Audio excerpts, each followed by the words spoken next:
Hey everyone, how's it going tonight? My name's Spencer, and welcome to Best Ball Draft Addicts. Tonight, I'm going to be drafting the Dinger, and it is going to be my 88th Dinger out of the 150 as I'm on a quest to max out this contest. And I'm going to be joined tonight by one of my very good friends, and his name is Brock Boner. He will be on with me shortly. Before I bring Brock on, I'm going to go ahead and talk about the upcoming schedule. Hey, what's up, Brad? How's it going?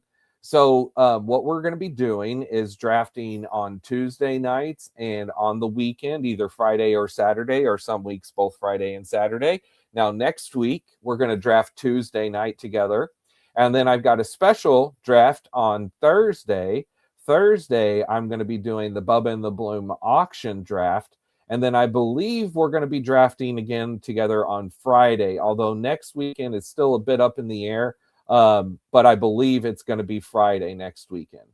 Saints to Death, what's up? How's it going? So glad to see you guys come over here. I'm assuming that Sheep finished his stream. So tomorrow, for anyone who's interested, Brad is going to be drafting with Jason over on the Stacking Dingers, and a new show that they've got going. Brad and Jason draft some dingers, or Jason and Brad, whichever way, however you guys want to say it. But so I'm going to be joining them tomorrow night. We'll have some fun over there. Tonight, we are, just to kind of let everyone know, we normally do 2 drafts here. I'm going to do 1 draft tonight. Are you guys going to draft now? Yeah, we're going to draft here in just a few. So for you guys who are in here in the comments, so if you want to hang out for just a few minutes, then I'm going to do a countdown and we're going to get going. I'm going to bring Brock on and chat for just a few before we jump into draft. So what was I just about to say? I was blanking on what I was saying right before that. I think I was just talking about the upcoming schedule. And Brad tomorrow night. Why one? Oh, that's it. Why one? So drafted 1 tonight because Brock needs to hop off here, and I actually, because of the auction stream that I'm doing, I'm trying to check out Ryan Bloomfield, who is streaming his auction, and I'm wanting to go over and check that out. So that's why we're just going to do 1 tonight. But I will be probably sitting and drafting on my phone. So anyone that wants to keep drafting, we'll do that together that way. So without further ado, let me go ahead and bring on tonight's guest. Brock, how's it going, my friend? How are you doing tonight? Good, man. I'm doing great. How about you? Oh, doing awesome. Super glad having you on here with me. Duggar's giving us crap. He's like, oh, take forever. We've But been talking for 20 minutes or so, and yeah, it was fine on the connection, and now I feel like it's lagging a bit. So we'll see how this goes. I think it'll be all right. okay, yeah, no, we've been talking here and it's been working just fine. But so just to kind of let everyone know, Brock, tell us just a little bit about your history in fantasy baseball. I'm an NFBC guy. This is actually my first venture over to Underdog. This will be, goodness, I think my 11th draft. So I've got a few under the belt. This off season, mostly been doing Gladiator, and then I'm finishing up my 5th DC. So that's what I've got going so far. We'll do a couple OCs. I don't want to get too in the weeds in Fab, and we'll see what else comes along. But Yep. I'll probably do about 20 of these. Are you still doing any best ball over on NFBC? Any cut line or best ball championship drafts? I did a double up, but I think I'm going to do the best ball overall. I'll do a couple of those. Yep. Yep. Still kind of So getting into it. and pushing that I think is totally fine because that's a tournament that's not going to fill and get the most information from spring and then jump in a few weeks from now. So speaking Yep. of, spring training is here. Baseball is back. How awesome is that? Love it. We had an Arenado home run today. Sure did. All kinds of action. Pete Alonso went deep. It's Pete been good to see. Alonso. It's awesome, and I can't wait. Tomorrow we've got a full slate of games, and oh man, it's fun. It is so fun, like being able to get on my phone in the afternoon and see baseball stats show up. I will watch the most boring spring training games for that first week. Just whoever's in there, I'll have it fired up. That's right. That's right. Um, Roundtable Treasure says, I play at Underdog and Fantrax daily lineups. So one thing that I've thought about doing this year is DraftKings, and I haven't done that yet, but I've been considering it. So before we wait too much longer, guys, I'm going to check out and see what the draft room is at. So let me see. I'm going to exit if it's about to fill. 10 more. All right, everyone jump in. 10 more to start. So everyone who's here who wants to jump in, Brock, go ahead, jump in, and we will get this thing rolling here. So, Brock, me and you, we have for how many years in a row now? Like 6 years in a row. We've been co-owners together of a DC. Yep, won a couple. Had a couple that we've won. We've had some good success. We haven't finished up in the top 20 yet, but I think we did have one of our teams that we drafted together finish top 50 so far. 43rd, Yep. if I remember, is where we finished a couple years ago. Yeah, we had a good one. And look we at had that. A stinker last year, though. We did last year. We got to do better this year. We're gonna do that later. So we are filled. So guys, before I pull the draft board up, I'll go ahead and go through here. I see TK11 got pick 2, Force Ice Cards got pick 3, Brad got pick 4. Let's see the other names that I know. Pick 7, we've got Duggar. I got pick 10. Oh, Brock, you got pick 11. And then anyone else who's in here who I do not recognize your handle, let me know in the chat so that I can know who's in here with us. And then at the end of this, before we take off, okay, so Tyler, there we go. So Tyler got pick 12, T Gross 04. All right. Saints to Death, I keep getting a location there. Dang it. Yep. Sorry that you're not in here with us, Saints to Death. That stinks. That stinks. Well, I've seen you draft enough of these. I think I can snipe you if I want. We'll see how it goes. We shall see how it goes. And you can snipe me, my friend. I promise I don't mind. I do not mind. I've done enough of these that I don't. Honestly, when I get sniped, I almost look at it as a good thing because I'm like, okay, now I can diversify my shares. I know everyone loads outfield early, and I totally get that strategy. And I mean, you have to. But I think it goes too far after a few rounds in, and I think you got to swing back to infield a little bit. Yep. I can totally see that. And I'll tell you, recently, I've been doing that a little more just to kind of mix things up because I've not been drafting a lot of high outfield or infielders, and I'm wanting to get my shares up of some of these guys.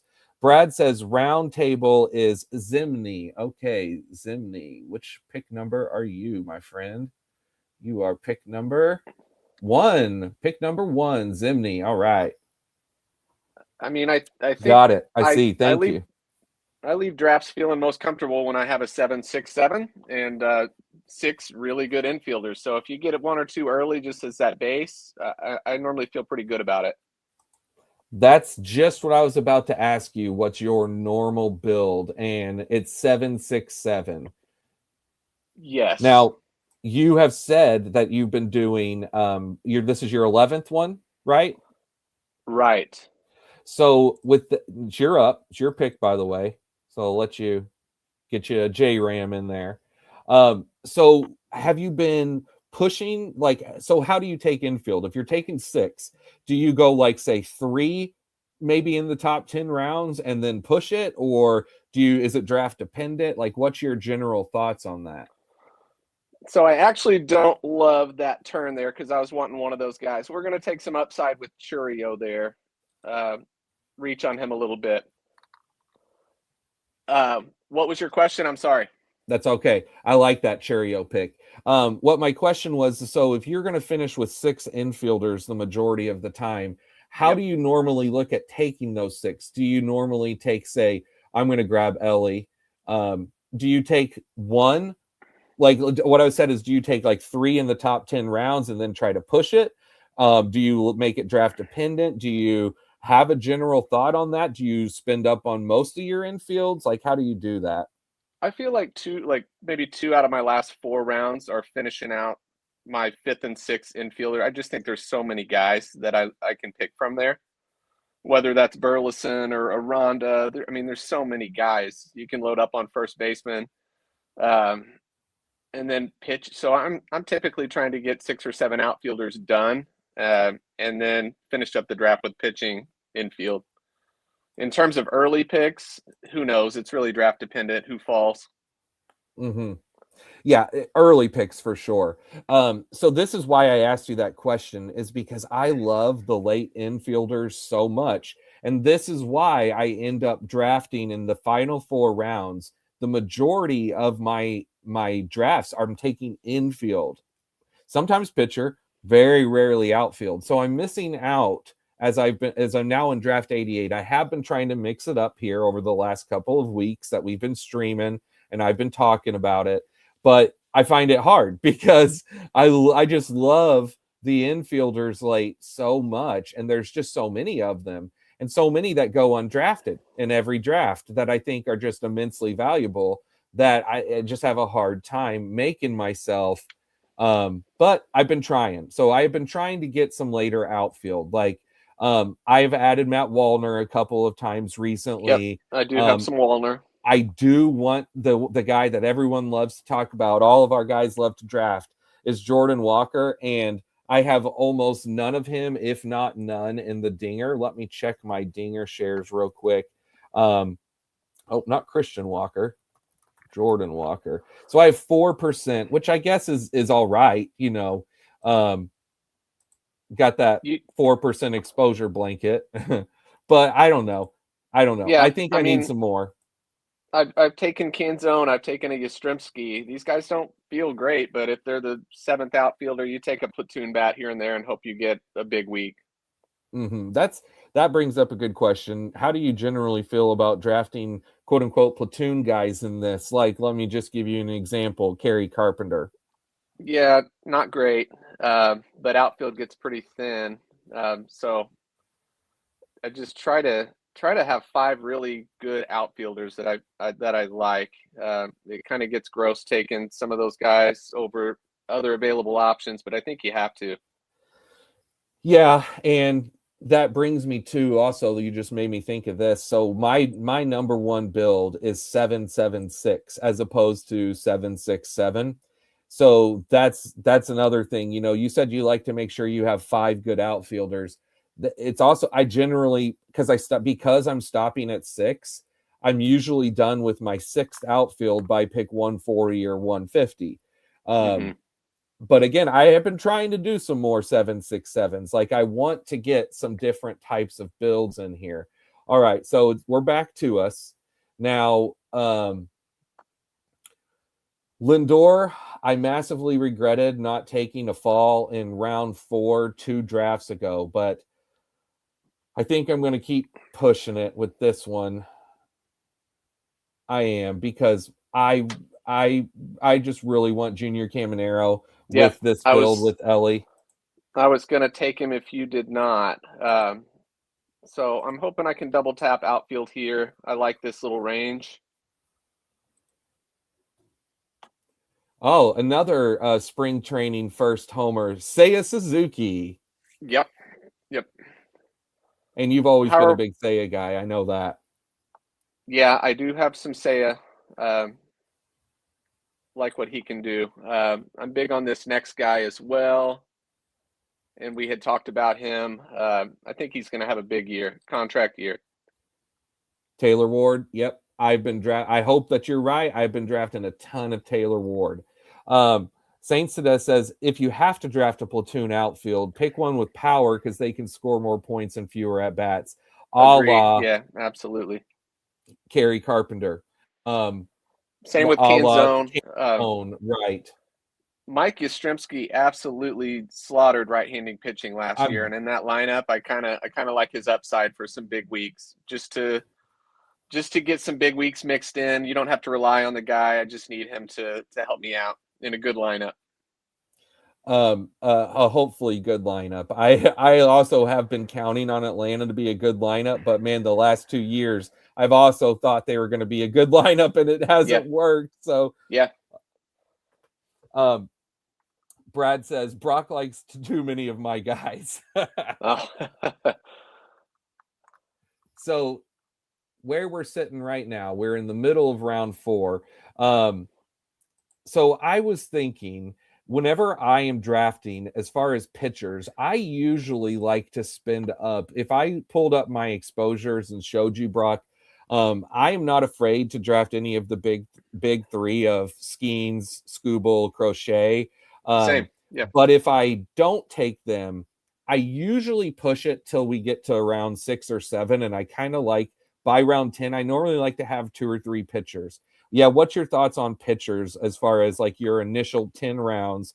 Do you like to have 3, 4, 1, 2? Kind of what do you think there? So I've had at least one build where I double tapped 2 of those big 3, and I just did 6 pitchers to end. I feel like if you're taking those shots, you kind of have to rely on it working out if you're going to win this contest. So that's a situation where I would take 2 and then try to draft more hitters and Mm-hmm. just end with 6 pitchers. I think that's kind of obvious. I feel the same way though. If not the big 3, I'm waiting, and you can kind of go late and get in that Woo, Gilbert, Cease, Chris Sale. You know, there's a ton of Mm-hmm. guys there. I find myself getting Hunter Green a lot. I like his upside, so I'm normally waiting. What about like Hunter Brown? Are you into Hunter? Who would you take, Hunter Brown or Christopher Sanchez? Let me ask you that. It's Sanchez for me. I don't have any Hunter Brown. Mm-hmm. Uh, I think he had a good year. I think he's going to be a pretty solid innings horse. I just don't think he's got the skills that some of these other guys do. Yep. And speaking of, over at pick 1, Roundtable Treasures, he's got himself already Garrett Crochet and Christopher Sanchez, and that's with Shohei, Jackson Merrill, and Kyle Stowers. Very nice start to that. I am a big fan of that start. I'm doing something very uncomfortable for myself with this because I've gone heavy infield start. Again, this is anti what I normally draft, but it's something that I've been trying to do recently, and I do kind of like. Brad's wondering, Brock, what's your thoughts on Cole Reagans? I haven't drafted any Cole Reagans. I like biased myself in a way where I think he's just too much of an injury risk where he's going. If you're over on NFBC drafts, he's going what, top 50 picks, and I just can't do it. All right, let's see who I want here. I think I'm going to go Zach Neto. I like where he falls here. Zach Neto's one that I have been trying to tell myself I need to get more of, and I've done it one time because I know he's way better than that. Perdomo too. Yeah, I basically never take Neto or Perdomo here where they go, but I like both of them a lot. Saints to Death says I have 14% Reagan share. Fully expect his elbow to explode. it's tough. Well, I mean, he I could hope come out not. and make one start, and that whole thing's going to change. He'll look good with velo today I was going to say I hope not, or and when he I gets know back. Brad hopes not. Brad asked specifically because I know that he's real big on drafting Reagans. Um, Back to you, Brock. Yeah. Uh, Same with Brian Wu. I mean, I have maybe one Brian Wu share. He still scares me. I should be scared of Gilbert, but I still like Gilbert. I'll take Logan Webb here. I think he gives you those innings, and it's just kind of a stable guy. He is everything. Stable is exactly the right word for Logan Webb. Um, so let me see here. I could easily go ahead and take Reagans or Wu and grab my pitcher 1. I could also grab Altuve as my outfield 3. You know what? I'll go ahead and I'll grab Reagans as we're talking about him. I know not enough of him in case he works. Let me do a quick Reagan search. Yeah, 6% in the dinger is what I'm at. And that's probably not enough. I should probably get that closer to 10% by the time this thing finishes. So Brad says, do you look into scoring differences and try to adjust, or are you bringing your roto brain? Is it hard for you to adjust whenever you play here? Kind of what's your thoughts with that, Brock? Because that's a great question, because I talk about that, especially switching back and forth, because my brain is so gladiator, roto. And then I have the NFBC points and that whole scoring system for best ball. And then I've got Underdog, a completely different monster, and its scoring system. Like, how do you work that out in your mind?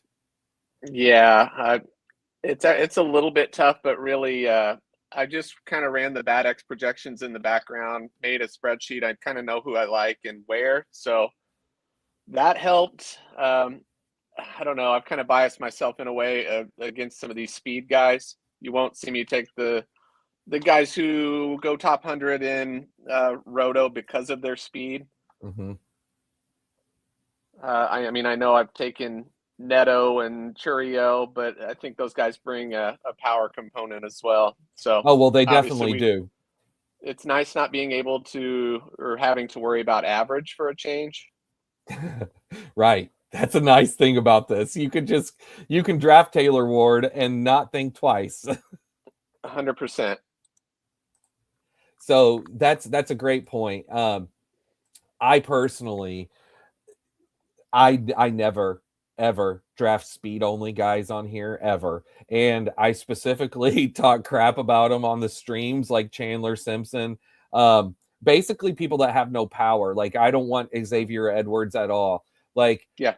the steals, they, to me, I'm like, even with a decent batting average, because I've got a spreadsheet where I put projections in, but then I actually put a column where I put the points, and I kind of looked at everyone's projections, and then I did the same thing for where they actually finished last year. And those guys just do not make a difference. That's what it boils down to. Is I'm like, they're accumulators, but you do want some guys that I view as accumulators, but guys that can have at least some power. Like, I was against Steven Kwan, but now I've warmed up because Steve Kwan goes in a good mid-level range where he can help you, but Steve Kwan actually has some power in his bat, some surprising power. If he hit 18 to 20 this year, I wouldn't be shocked. I think he had 15 last year. I'm a little off on Quan. I don't really like what he did against lefties last year. A guy that I've taken way too much in these is Joe Adell. I think he's going about 20 picks too late, except in this draft. I had him queued up, number one, ready to go. Killed a bit of the strategy there.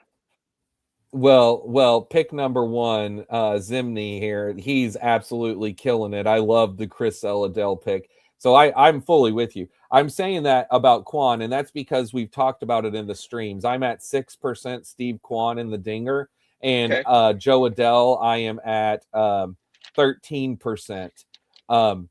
And because I fully agree. I'm more open to the Steve Quan type than I am. I'm just not flat out not taking Chandler Simpson. But over on best ball, same.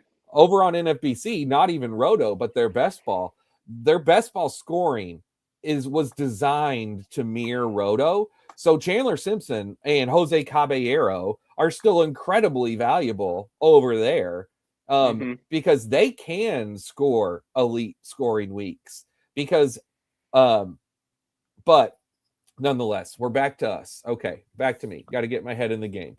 All right. So speaking of Steve Kwan, he's here. So is Lou Bob, Bichette, Bregman. I'm going to go outfield, and I'm going to go with the Lou Bob upside here. I think that's a pretty nice little fall there. I need to take an outfielder here. I don't love what's available. I would hate to take Duggar's guy. Do it.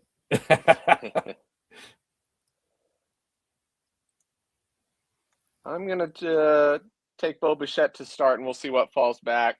Okay. Yep. I haven't taken a lot of Strider and DeGrom this year. One thing I was about to ask you, so you like Bichette over Bregman. You just did it. Now, in general, do you feel that way, or is that just sort of this draft type of deal? I just haven't drafted Bichette yet, so Gotcha. He gets a little exposure. So this is like that spot where it feels a little gross to take an outfielder, but I'm going to do it. I like Jacob Marcy this year. Yep. I think Well, I do too. I know a lot of people like Jacob Marcy this year, and I am 100% one of them. Now I'm torn here. So I have multiple pitchers that I like. Free DeGrom, I take them all the time. I think I want to lean into this heavy infield build that I did and I'm going to do it. I'm going to grab Eugenio Suarez and take him as my fourth infield. Again, I pretty much never do this build and see how I can do it where I'll now push my infield again to the end. Right. So yeah, we're gonna see how this. Maybe I do a 6-7-6 here. I've been trying to open my mind to try different builds and new things because I just do the same thing so often with 7-7-6. Saints to Death says, I'm in the stolen base talk. I think the issue is so many power hitters with no stolen bases potentially make it up with extra base hits because a double is worth 1 point less than a single walk and a stolen base. I completely get that. Saints to Death. I think that it's fascinating, and I'm going to tell you what I'm going to be doing this year because I've been doing this every year for a long time over on NFBC, but I'm going to do this year for the first time on Underdog. Is I track stats weekly in spreadsheets, and I have like a whole color scheme where each position I track and I label the different types of week based off of how many they score. I'm going to have to actually, before I know what weeks are good, I'm going to have to kind of watch it for a while this year. But I'm going to be tracking Underdog this year, week to week, the scoring, and because it's done such a immeasurable amount for my understanding of best ball over on NFBC. So I know that it'll help doing that here as well. So Brock, one thing that whenever we start our draft prep every year, we start right whenever the season ends. And you are by far the most old school guy that I know that has everything in a notebook for the most part. Why don't you give us a view of that notebook? I know you got it by you. I know it's got to be around here. Well, I was just looking Yeah. at my Stephen Kwan hate, so I've got some Stephen Kwan stats here about how he didn't hit lefties, about how his hard hit percentage went down, speed's declining, can't hit fastballs. So I was kind of pulling that up. I have some spreadsheets, but I just the notes on advanced metrics and stuff like that. I try and notate a few things. What are some of the things that stand out to you? Tell me, because you know what everyone talks about, and I'm sure this is going to be one for you. But I see this everywhere. Everyone talks about WRC plus, and rates and barrels. I mean, I hear it all the time. WRC plus. What do you think about that stat, and how do you apply it? And I know we're getting ready to come up, so if you want to wait till we make these picks, but I'm interested to know your thoughts on that. No, it's just a quick thing to write down. It kind of helps me know what's average and know who's doing better, whether it's a platoon split or against a certain type of pitch. I just think it's a digestible stat that you can quickly write down and just have in your notes. So who are you looking at? I'm looking at pitcher here.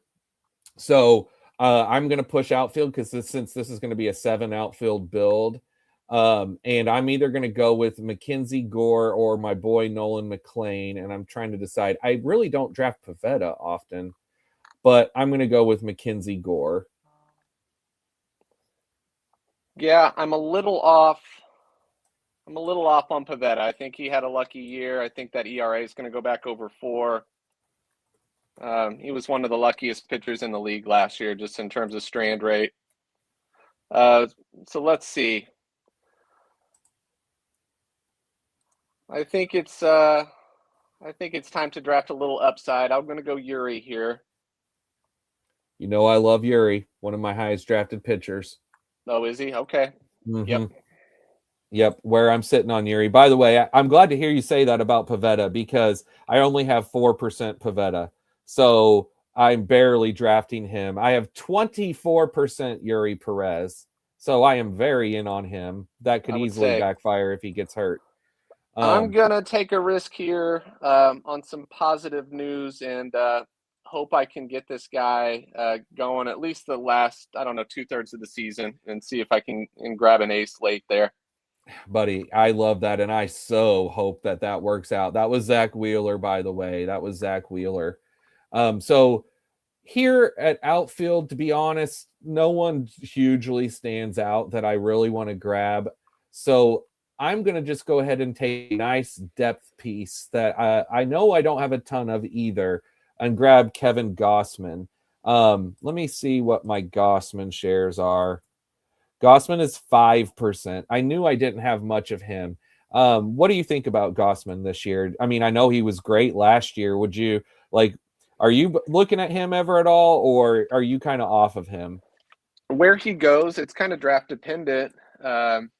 I like what he did in the second half. I mean, he had a 21 K minus walk. I think he's pretty solid on a good team. He can get you some wins. It's really kind of draft dependent. Most drafts, I'm trying to leave the top 100 picks with 3 starters. So he's kind of off my radar in DCs. But I think he's solid. Where he goes, if you need those innings and somebody a little less speculative, I think he's fine. Mm-hmm.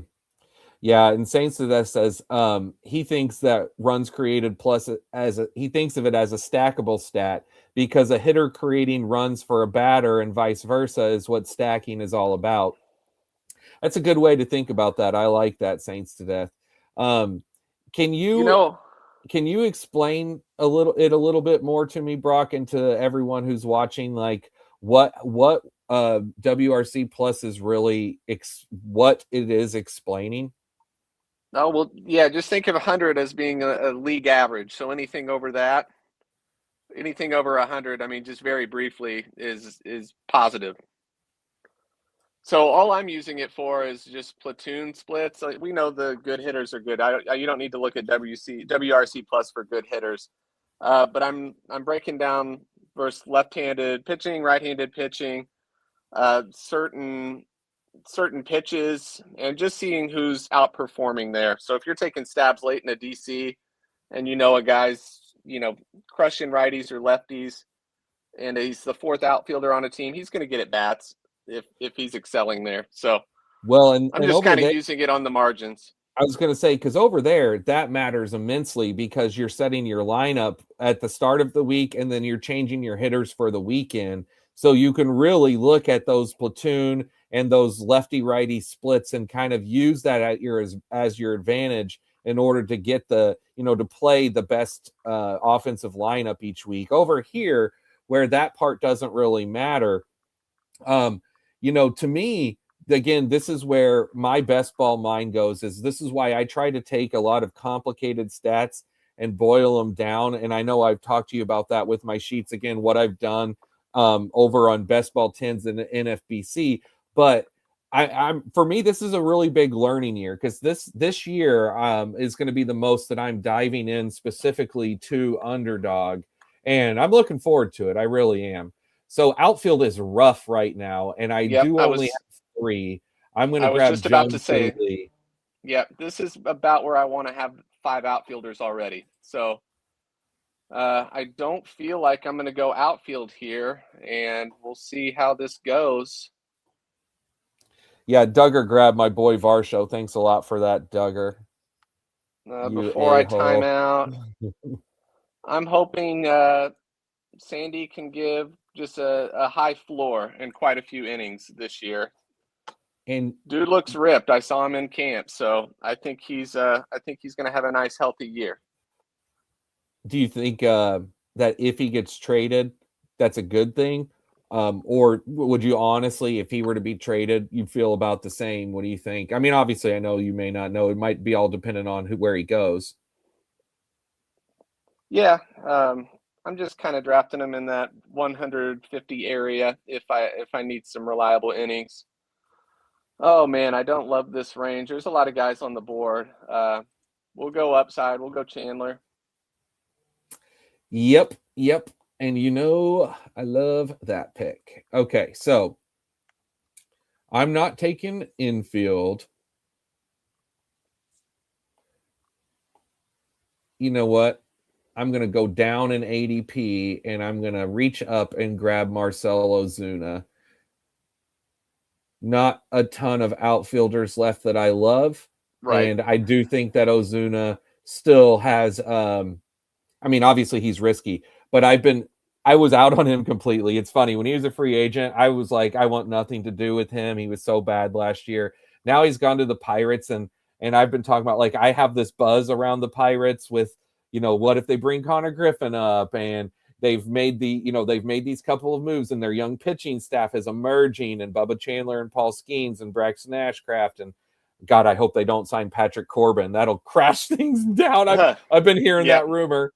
But yep, you've already got Jose Urquidy to deal with. I know. They did pick up Jose Urquidy, so that's kind of anti-buzz. But Did you see the Cardinals were bringing in Ramon Urias today, just no, to block things up for everybody?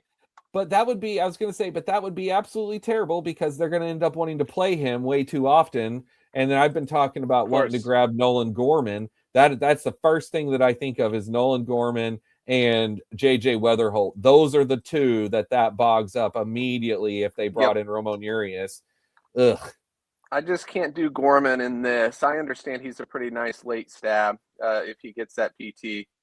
Weatherholt I'll take. You never feel nervous about infield. Like, if I had two guys, I would feel okay. I mean, you can just fill it out at the end here. Oh yeah, absolutely. That's why I draft that way almost exclusively. But I almost wonder if they can if they could just find 10 infielders to move to outfield to kind of balance things out in this format. Just the other night we were drafting, and Brad was on with, and Duggar, me, Brad, and Duggar, and we were talking about this exact thing, although I think it was off stream. But we were talking about how if they just would move catcher into outfield eligibility, how that would even things out so much more, because they already give DH outfield. So why not make catcher outfield? And then you wouldn't feel like, such this huge discrepancy between outfield and infield, I don't think. Because this year, even more than ever, there's more valuable catchers than there's ever been before. That's true. I don't feel like I'm grabbing a lot of catchers. I've got a lot of Sal. I think he goes at a pretty good range.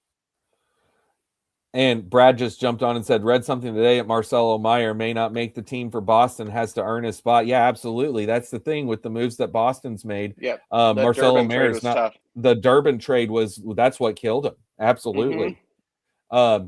So I'm up. It's back to us. So there's the platoon guy I was talking about with Kerry Carpenter, and he's my boy. But I have three pitchers, and this is a pitcher that I absolutely love drafting on Boston, as we're talking about, and just grab Ranger Suarez. I'm interested to know what you think, but to me, he's just so consistent.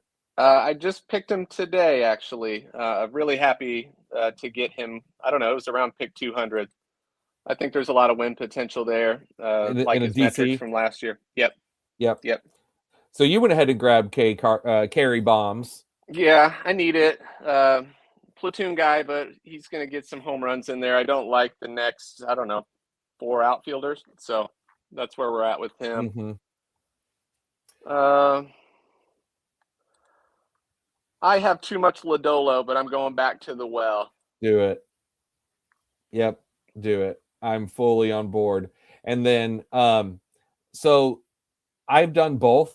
Let me get your thoughts here, because both of them are injury risks. Would you go Glasnow or Eovaldi? I would go Eovaldi, but Glasnow, I've just not been taking him, and I'm thinking maybe I need to mix a share in, since this is draft number 88. Yeah, I have no problem with either. We're throwing darts at this point, so see who's healthy at the end of the year and can help you out. So we're going Glasnow then, because I just looked it up. I'm 11% Eovaldi and I'm 6% Glasnow. So, I mean, Glasnow is to me, that's a purely playoff week upside play. I don't even care what he does for me, since I'm taking 7 pitchers, as long as he's healthy at the end of the year and can help me in the weeks that matter. That's all that I care about. Because just this last year, if we pulled up his game log, I specifically remember he had a monster start at the end of the year with a 10 strikeout game, a big scoring week. And that's what he can do. I mean, Glasnow is so good. He's just so fragile. Perfect guy they could just move to outfield in this, Addison Barger. I mean, how many games in outfield did he play? Enough, right? It can be a little Enough. bit arbitrary. Mm-hmm. Just like balance it out a little bit. Yep.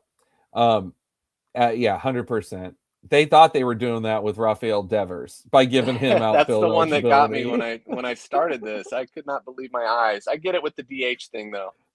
Yeah, but even that, where I didn't understand is that, based off of how we determine position eligibility, it's off of 20 games in the prior season. Whenever I say we, I know that me and you think that way because we are very NFBC brained, and that's the way they do it.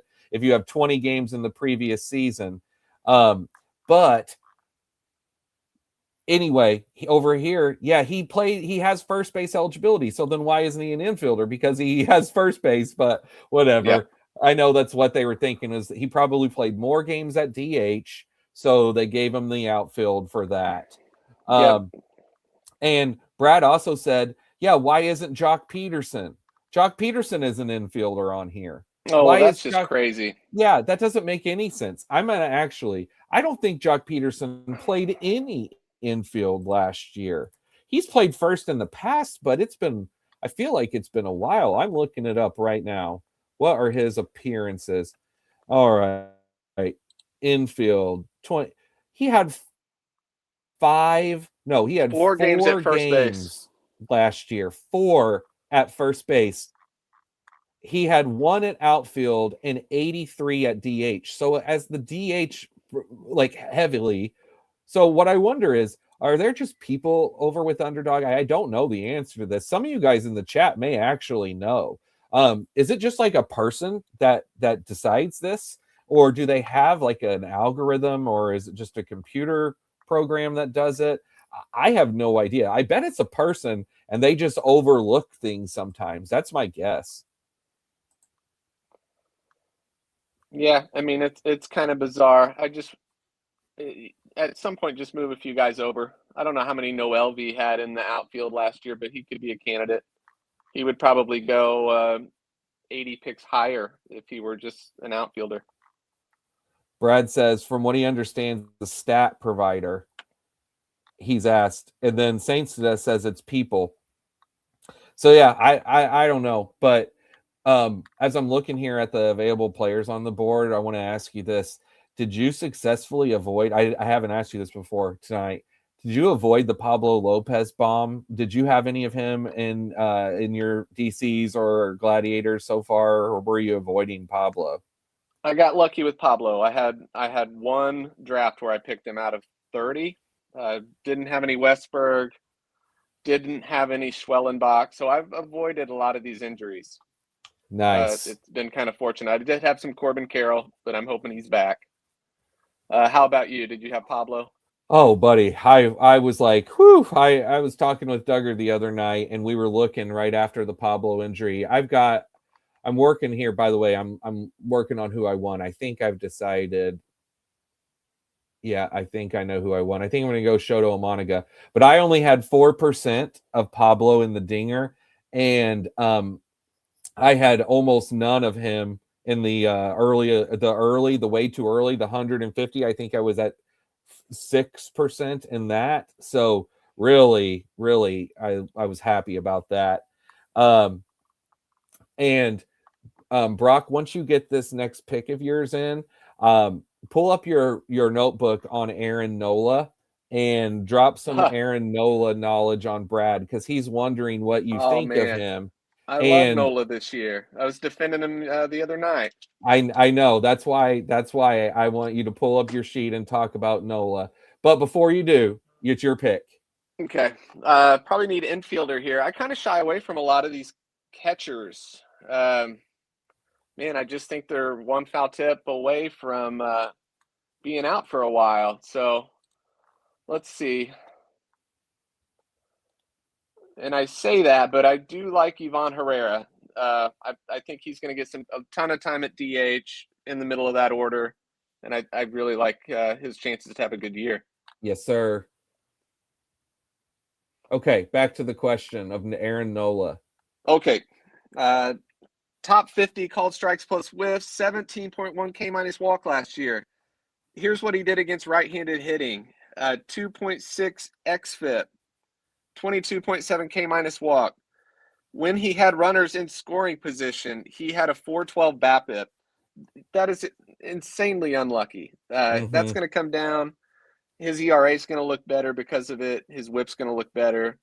And I just think he had a plague year last year. I see him bouncing back. And just from a narrative perspective, he's been a veteran pitcher for years, right? I mean, for years. And how old is he? Okay, I mean, he's obviously, what, 33? That was an oxymoron. What I said. What I meant to say was he's been a reliable veteran pitcher for a long time, reliable for innings. And last year he had that injury where he missed, what was it, 3 months, 2 or 3 months? He missed a ton of time. And he doesn't miss time. So if nothing else, I think Nola is a good pick because of innings dependability on a good team with a good chance for wins, and you can almost count on the positive regression, right? Like, so I personally have been on board with taking him, especially since hearing you talk about him. Even though he's not a target of mine, I tell you what, he's been a target in. He's been a target for me in eliminators. I draft eliminators more, I guess you could say, safe. You take less kind of, I'll take a little more boring guys in eliminators, guys that I won't look at taking in the dinger as often. And so Nola's a guy that I kind of see as boring. So, but yeah, nonetheless. Yeah, I've been off him for 3 or 4 years running, and this is just kind of the first year I feel like there's a buyback opportunity there. A lot of win potential. And he's only 33 years old. He's not as old as some of these other guys. So. And he's signed to a contract for another 4 or 5 years. It was a big deal. I think last year was the first year of that big contract, wasn't it? Of his big contract extension. So there is also something to the kind of curse of the year one off of a big contract. There's something to that too, even though he stayed with the same team, but nonetheless. Yeah, I just think post 200, you get in that range. I kind of like him and Flaherty there. I think they're going a tad late. So I've got some of those guys. Tell me what you think of Addison Barger. I took him with my last pick, and he's one of those platoon guys, or at least potential platoon. But I'm a fan of him. So what do you think? I was on him early. Obviously, he looked pretty good at the end of the year. I don't really have a ton of notes on him. I don't think they did enough in the offseason to force him off many at bats. So I don't mind him. Like him more in a DC where you get that eligibility. Yeah, the third and outfield duel. Yep. So he's on this. The way I looked at him is there wasn't a pick there that I liked with my last pick. And I thought, with this strong 4 infield build that I had, go ahead and throw him in as the 5th. Now I can go ahead and grab, let's see. You know what? I'm going to do a guy that we have been talking about on here on the stream recently, Matt Wallner. I'm going to grab Matt Wallner. He was one of 2 guys I had queued up. So I'm going to go Dominguez. He's one injury between 4 players away from being back in the starting lineup. I'll take those chances of him getting a lot of at bats this year.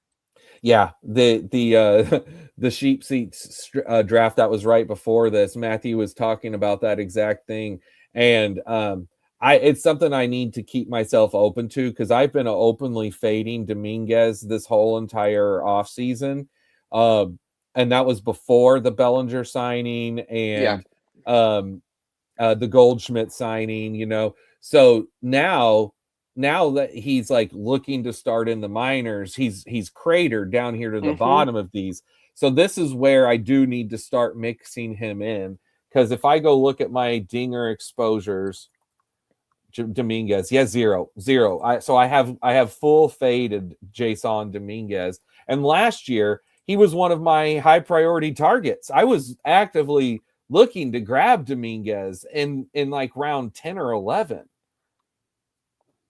So it's a good call out. I need to be more open to it. I think he was a little rich around ADP 200, but man, if he's going to fall to 300, I'll take my chances that he finds his way in the lineup. Yep. I don't love the outfielders here. kind of between Donovan and Muncy to me. We'll take a chance on Max Muncy. Muncy's my guy, so Oh, is he? Yeah. Yep. Yeah. Muncy Underpriced is my this year. pick there. I am, let me tell you, versus those two. In the dinger, I'm 16% Max Muncy. In Donovan, I am 5%. And most of those have all been since he was traded. You know what? Let's get Jordan Walker. There we go. I was talking about him earlier. Let's get Jordan Walker on this team. So this is the time where I did. I since I'm doing a 7-6-7, I forced myself to take the different names that I normally do at outfield late. And I'm very happy getting the Wallner and Jordan Walker picks, considering I almost never have them. Matt Wallner, that was my first dinger share of Matt Wallner. So really, yep. And I've taken him in some others, but in this. Yep. First dinger share. You know, I've been so in on Matt Wallner the last 2 years, and I've drafted him on all of these other platforms. And to be honest with you, I've been disappointed in Matt Wallner. And this is the big reason why I've just got just been staying away. But again, just because I have been staying away, I already know I'm going to have a low percent owned, but I don't want to have none. Because if he does crush and this team is a team that advance and he does great in the playoffs, I want to have him on some teams. Yep. I mean, in this range, he's still top 10 in pull air percentage. And with that kind of power, if he's getting to the ball like that, I like him in this range just compared to what else is out there. It's pretty rough. This is platoon's built for me, where I'm looking past these guys with solid playing time and scrolling down and picking some other guys out of the hat there. Yeah, speaking of other guys out of the hat, TK11, he said, I've seen all I need to see today. Nolan Arenado, come on down. New Diamondback, hitting homers in spring training. I love it. We were just talking about this before. Like, should we take him, Arenado? Is he a pretty decent value at the end here that I've, again, not been looking at? Probably a better value over for us on NFBC, where he goes incredibly late. He's going to be a no in this. But for you, he's a no in this. The infielders that don't look washed. I mean, he looked really tough last year. He can still pull the ball, but not with authority. He's trying too hard.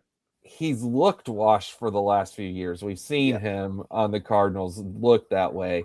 But maybe leaving St. Louis, he has an end of the career resurgence. So I'm trying to figure out how I want to allocate my seventh guy to each position. Like, I feel like I'm strong at pitching. I definitely need another outfielder.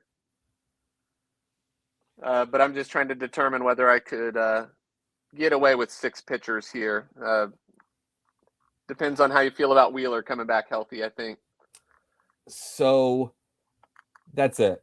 And that's what it boils down to. Now, I will tell you the way that I have been doing it. I've not taken Wheeler often, but if I'm taking Wheeler or Cole or Rodon, I want to have a 7-pitcher build. That's just me, because I don't want to count on them coming back. I want to prepare what if that was a wasted pick and take a 7th. However, I get also just committing and saying he's going to work. I get that 100%. Roundtable Treasure says, love my team. I am loaded. Well, we're going to go through and do a team review at the end of this before we hop off tonight, guys. So I'm going to go through and talk about everyone's teams on the stream here. So it's on me. I need 1 infield and 1 pitcher is what I want to do. I'm going to go ahead and grab my pitcher and grab Cade Horton, who's someone I've was taking a lot earlier and I have sort of gone away from, and I want to get back to. I actually just had him start. I think he's going a little late. He got a little lucky in the second half last year, but I think it's a pretty solid pick. Thank you. I'm going to go with my boy, Joey Cantillo. Hope he starts on the Major League roster. I think he's out of options, so he'll be there. I don't know. I like Joey this year. Yep, and there's a lot of us on this channel that also really love Joey Cantillo, so I love seeing you do it. So he gets drafted in almost every one of our streams by someone in our draft room, and a lot of them that I'll sit and do on my own, he doesn't get drafted. Brad says Cade velo up Horton. Yeah, Nice. yeah. You know And who's going to pop after today is Ryan Waldschmidt. I think he hit a ball 115 off the bat. EV today. He's going to go up. Brad, you hear that? Ryan Waldschmidt, you hear that, Brad? We were just talking about him the other night on whether or not he will play this year, when he'll play this year, and if he's a good pick here on Underdog. Because obviously he's a good late pick in DCs. That's for sure. To me, it was between Dylan Beavers, Canzone, and Crawford there. I don't have any Crawford in this. Love him in Roto. So does Crawford not meet what the criteria we were just talking about earlier, though, of sort of a speed-only guy? Do you believe that Crawford can have some pop in his bat? I know his dad had some pop. I don't know about pop, but, you know, doubles and triples count too, and he's going to he's going to get on base. I like him a lot more than Simpson just straight up this year. I know. Oh, that's very interesting. I love that statement. Dude, I think Jacob Melton's taken Chandler Simpson's job. They brought in a lot of guys that are Jake Fraley. I mean, I don't think they believe in Chandler Simpson. You got to play good defense, and he does not. Well, I will tell you this. A lot of people will be incredibly disappointed if that's the case, but I will be sitting here like, all right, go to the minors. He was the biggest fade pick of the year, just seeing where he was going in those Gladiators. Oh, and speaking of that, you were taking Justin Crawford back in the Gladiators pretty consistently. I remember that. So for people that don't know, could burn me. Gladiator drafts, it's an NFBC contest that takes place specifically in November and December. So it's kind of an early only contest. Well, this has been an awesome draft. Yeah, man. I don't love my team. But it's okay. I like the pitching. I wish I had that fifth outfielder a little earlier. And then infield feels a little weak compared to some of my other builds. So we're about to go look at that here because we are coming now to Mr. Irrelevant, the last pick of the draft, which is Jorge Polanco. What a great last pick of the draft. I mean, Jorge Polanco, I think, could be underrated. I know you guys like stacks, but you're not going to catch me worrying about stacks in this. I understand stacks in daily or football or even like position stacks in DCs, but maybe there's correlation I don't know about, but I just don't think it's that strong of an advantage. Take good players on good offenses.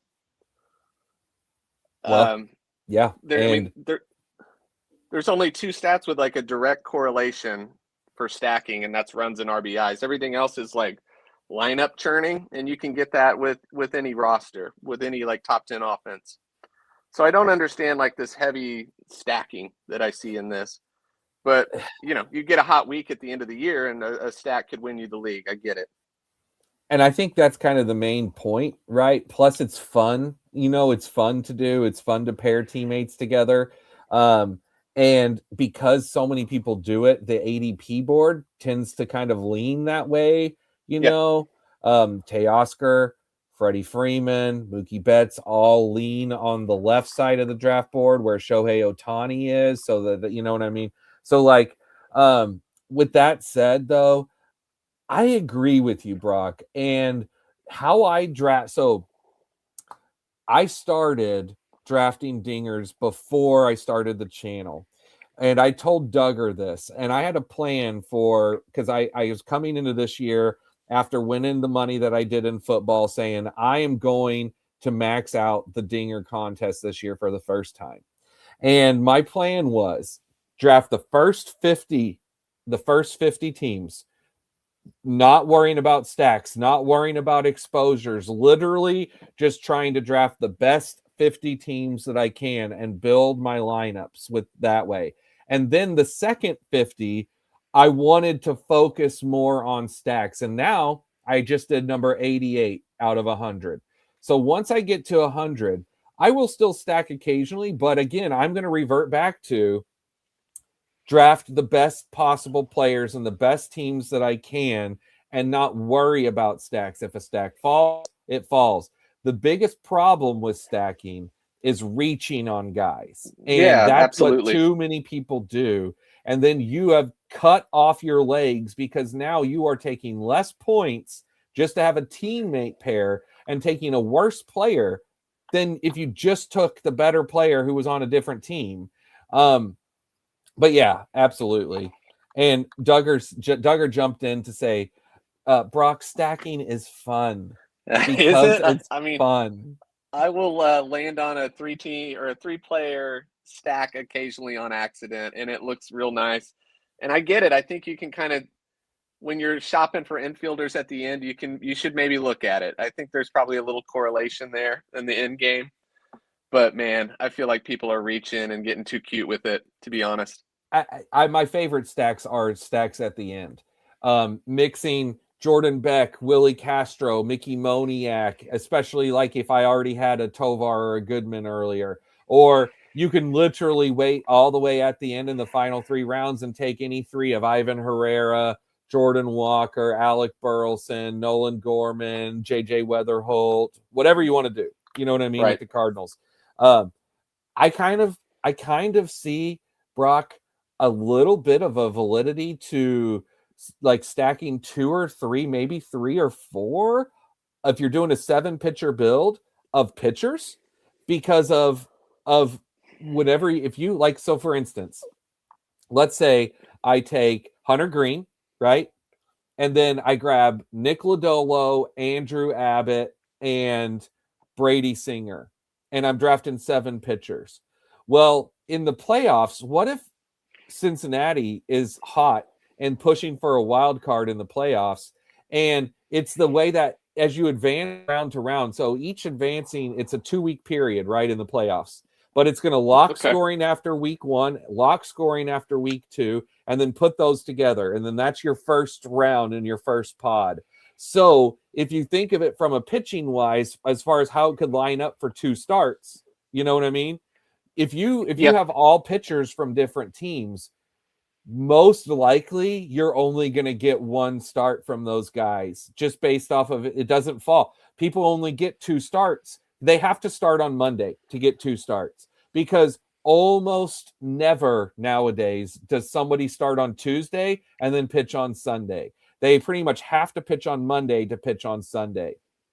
And that's just the way that things have gone over the last few years, you know? So, but anyway, that's kind of what my thought is there. And then Roundtable Treasure says, one thing I learned at Underdog, there are plenty of infield that I like after round 14. So I load up on SP and outfield early. Absolutely. Absolutely. Yep. That's what we were talking about earlier. There's just so many infields late. And again, I just did a last 2 rounds little mini stack.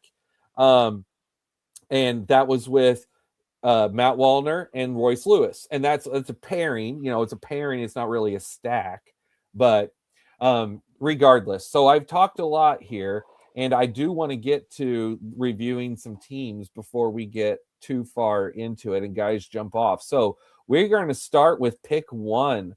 So pick 1, who in the chat, Roundtable Treasures, which is Zimney, and he went with a 7-6-7 build. He went with Garrett Crochet, Christopher Sanchez, Chris Sale, Gavin Williams, Trevor Rogers, Logan Henderson, and Jacob Lopez. Here are my thoughts. I love the top 5 incredibly. I'm a huge fan of the top 5. Trevor Rogers looked awesome today. Did you get to see any of Trevor Rogers' 2 innings today, Brock? No, but I heard the velo was where it needs to be. So yeah, that's all you can ask. He looked great. And then I personally am not a huge Logan Henderson or Jacob Lopez drafter. Now, I understand the fact that they aren't taken in every draft. and they do have upside. But I want to know what you think of those guys, Brock. Logan Henderson and Jacob Lopez. Would you look at them here on Underdog? I probably biased myself in a way against Lopez. I'm not taking him at that spot in that park. Henderson, why not? He's getting a little rich in price over in the DCs, but yeah, I honestly like the pitching build. Gavin Williams, you don't have to worry about the walks here, just the volume. So I like those top 5 pitchers absolutely. Yep, and and the then last you're throwing darts with the last 2 guys. I was going to say they're dart throws. Yep, they're dart throws. Hope one of them sticks on a bullseye. This But is the guy that took Adele, so he wrecked my draft early on there. yeah. Well, let's look at his hitting because we know it's going to be good. So Mikael Garcia, Bryce Terang, Nico Horner, Kyle Manzardo, Brandon Lau, and Jorge Polanco. That is a very dependable infield. That's one that I see. Those guys are going to get a ton of at-bats. I don't know how big your weekly ceiling is going to be with that infield, but I see a very high weekly floor with that infield. And then your outfield, here's where your ceiling comes into play. Shohei Ohtani, Jackson Merrill, Kyle Stowers, Joe Adell, Ramon Laureano, Chase DeLauder, and Mike Yastrzemski, who you were talking about earlier, Brock. Give me your thoughts. That outfield's nasty. Nasty. That's a solid one. Are you a Chase DeLauder drafter, or would you? He burned me last year. I'm kind of off. I need to see it. So this is where I've been. Stay on the field. I need to see him stay healthy before I draft him, but I have mixed him in with some occasional Cleveland teams just because I wanted to have more than 0. But Chase DeLauder would be I'm at 4% personally, and it's not that Chase DeLauder couldn't be awesome. I think he could. It's just he's been hurt literally every year of his professional career. So I just have a hard time believing this year will be different, but it could. Even when he's healthy, he's not like a loud stat guy, maybe for a best ball. So perhaps a better real life player than fantasy here, but we'll see. The top 4 outfielders are sick for sure. And I like the depth. I'm also not a huge Ramon Laureano guy because I think we saw the best that he has last year, but I could be wrong. I'm very open to the fact that I could be wrong on that. All right, great team. All right, TK11, 776 build. So he went with Logan Gilbert, Joe Ryan, Jacob Mizorowski, Ryan Peapot, Carlos Rodon, Shane Baz, Shane McClanahan. So between Pepio, I was about to say Baz and McClanahan. I was about to say the Tampa Bay trio, but nope, not Baz. But you got 2, and I've been in on Duggar and I both. We've talked about this the other night. We're both in on taking some late shares of Shane McClanahan as he's now reported to camp and looking healthy. And as far as we know, he's going to be pitching finally. What do you think, Brock? Would you be into taking a risk, especially in a 7-pitcher build? Yeah, I did the same thing. He was my 7th, I think last week. So I think it's worth the dart throw. Not trying to do it very often, but if you're doing 7 pitchers, I wouldn't want him in a 6, obviously. So yep. It's the same thing with me. It's like the argument I made with Zach Wheeler. McClanahan's in that group of Rodon, and he has Rodon as well. So of guys that I want a 7-pitcher build. Man, I see Big Meat Pete, Jazz, Geraldo Perdomo, got the Jackson Holiday dip, 20 pick ADP dip at 146. I like that. Bryson Stott, someone who I've not been drafting, but I have been considering putting him in my mix. I generally love taking Bryson Stott, but this year I'm 4% in the dinger. I think I need to increase that a little, especially if I have Schwarber, Arenado, and Alec Boehm. See, Alec Boehm I've transitioned into being an Alec Boehm drafter compared to Bryson Stott in this because Alec Boehm gets on base so much and he walks a good amount. And so anyway, that's what I've been thinking recently. This is super, super intriguing because this, I think, is the first time I've seen this name. So his outfield, TK11's outfield is Judge, Bellinger, Nimmo, Adolis Garcia, Colton Cowser, and Lourdes Gurriel Jr. Now, is there news out on Lourdes? Because I had thought that he was out for half the year minimum. I'm There was some Googling him real quick. there was some positive injury news, I would say, the other day, but I don't think it changes his timeline. It's more just he's feeling good, on schedule. Maybe we'll beat the All-Star break, but probably 50-50 at best. Yeah, so because I just Googled it and see, and yeah, that's exactly what this says. It says that he's ahead of recovery schedule, but it was a torn ACL in September. Surgery was in Yeah. September, and he's expected to miss at least the first 2 months. So yeah, that would be my only thing there that I would say TK11 is that in a in a 6 outfielder build, maybe I would only add Gurriel if it was a 7 outfield build. But at the same time, I see why you did it too now, because you were getting a little Arizona stack there, because he already had Perdomo and wanted to get some late, and there's no other Arizona guy to stack. So, and honestly, Judge, Bellinger, Nimmo, and Adolis Garcia might be good enough to get you by till Gurriel's back anyway. But I think what this does is make your team have to depend on Colton Cowser. And I would rather Colton Cowser be someone I didn't have to depend on, and I can just sort of hope for the 2 years ago rookie season upside. He was so bad last year. What's your thoughts on Colton Cowser? No, I think you said it right. Just kind of a volatile player. In DCs, I would take him just to be able to curate those stats, but to count on him and Adolis in a 6 outfield build, I think is a little risky. It's a little risky. The top 3 were legit. Now TK11, he's probably going to max this out too. So now Forsyth's cards, I don't think you were in this. So let's see here. Okay, we got another one that's in the chat. So, hey, gents, enjoyed the show. I drafted at spot 5, Bert Minotti. Okay, all right, we'll check you out here. So first we'll get to Brad. So Brad has a 7-7-6 build. Skeens, Cease, Framber, Edward Cabrera, Aaron Nola, Jose Soriano, Shane Smith. I love that pitching staff. I honestly don't have any notes. I think that pitching staff is great. It's a 7-7-6 build. His 6 outfielders, Ronald Acuna, Roman Anthony, George Springer, Jose Altuve, Dalen Lyle, Wilyer Abreu. Man. And then the infield, Trey Turner, Michael Busch, Murakami, Wilson Contreras, Basayo, Vargas, and Eldridge.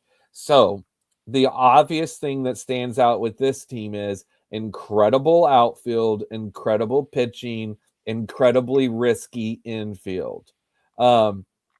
That's very obvious, and that's how you built it. You didn't take your infield 3 till Murakami at 141.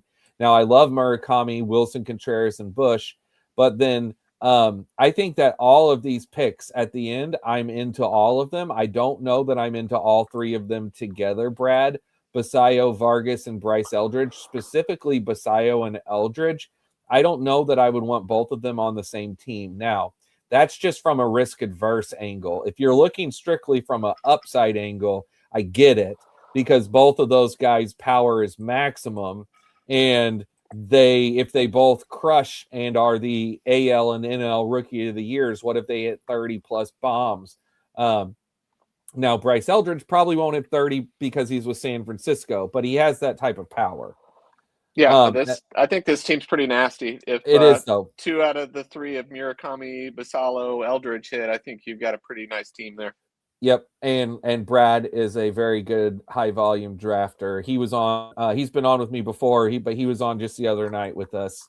And then tomorrow, Brad is going to be drafting over on Stacking Dingers with Jason Woo Woo J Train. All right, now Bert Minotti. He went with a 7-6-7 team, and Skubal, Luzardo, Tanner Bybee, Yusei Kikuchi, Reed Detmers, Grayson Rodriguez, Joe Musgrove.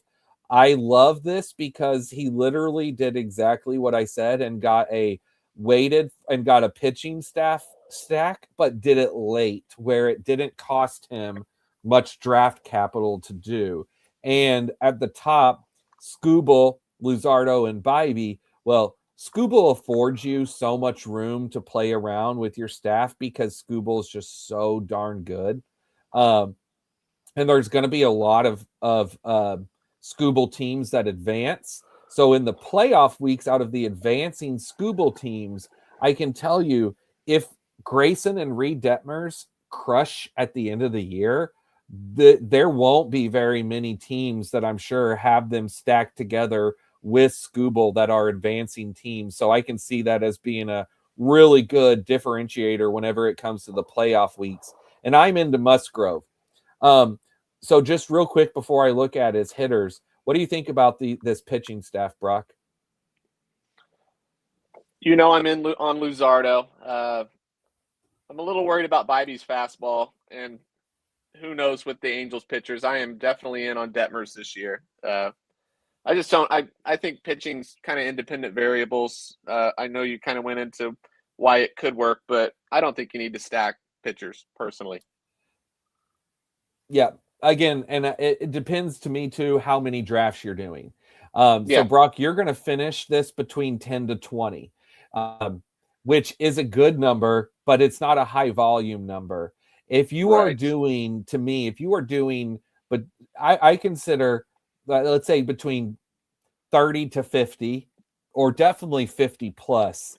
Now you're in the high volume range. And now you probably have gotten quite a few different Scooble teams. And so mixing it up, I see as a much better thing to do whenever you are a high volume drafter, because if it doesn't work, then that's fine, because the majority of your drafts won't work. It's just going to go into the waste bin of drafts that don't work. But if it does, then again, you've offered yourself that playoff edge against other teams, at least that playoff theoretical edge, I should say. Now his hitters, and again, he went with the 6 infield, 7 outfield. Bryce Harper, William Contreras, C.J. Abrams, Torkelson, Glaber, and Tovar. Very good infield. I think those are all really solid, good at bats, everyday playing time. You've got guys that I think are going to score points. So I think that's a good infield to stop at 6 with. And then the outfield, very much like this outfield too. Schwarber, Rosarena, Yelich, Brian Reynolds, Brenton Doyle, Sal Frelick, and Mickey Moniak, all guys that I draft. I've been drafting a lot of Mickey Moniak recently. Brock, what's your thoughts on Mickey Moniak? I probably have him in 35% of these drafts. I know he's a platoon guy, but I love him this year. I'm not a Jordan Beck guy. I think Moniak's better, and he'll perform a little bit better this year. Would you take Willie Castro? No, I looked at him, and no, not in this. I appreciate what he can do in a DC with eligibility. I think he's going to bounce around, but just don't see the upside. Yep, I will tell you. Let me just take a quick look here. So Mickey Moniak, for me, I'm at 7%. Jordan Beck, I'm at 9%. And Willie Castro, I'm at 4%. Brenton Doyle, I'm at 11%. So I have been taking more Moniak than Beck, though, because I was on Beck earlier, and I have sort of been switching that up to Moniak here recently. So I like the late Rocky stack, I will say. I think you can get those guys late, and that's kind of sneaky there. And again, he did that with Tovar. So yep, I see that. Mm-hmm. So I really, really like this team. So great team, Bert Minotti. Other than we'll see if these pitchers work out for you, but great draft. I love it. And I'm in. By the way, with Joe Musgrove at the end. He's someone that I'm betting on coming back healthy this year, and I think he's a good gamble. Let's see what old Space Raisin did. Our boy Duggar. Oh, I hate it.